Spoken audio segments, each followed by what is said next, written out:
Čaute ľudia! Ideme natočiť krátke video o našich nových bielých diskoch, ktoré sme si nedávno zakúpili od pána Roba, za čo mu ďakujeme, lebo sú to perfektné bedlocky s brutálnym ETčkom z Total prehlbené. No a natáčam to preto, lebo dneska nám prišli čo?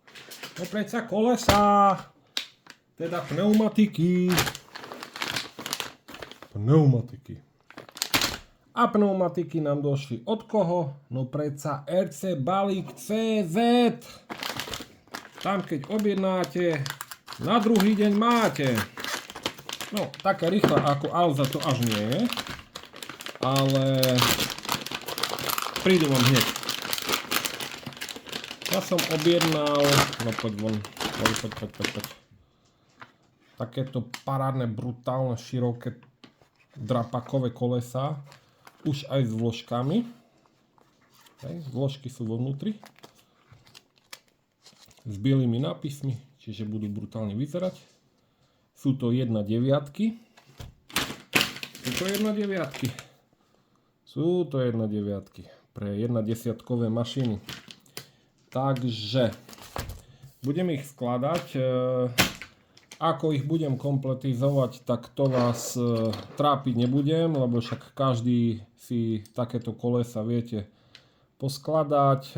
Máte tam diery, máte tam šrubky, máte tam kopec nových šrupiek, tak budete pchať šrubky do diery a montovať. Ale čo je dôležité, čo som chcel spomenúť, nie je ani tak že ako montovať, ale s čím montovať. Treba vám na to veľa kľúčov, veľa skrutkovačov. Hej, kadejaké veľkosti od 2,5 cez 0,9, 1,5 a tak ďalej.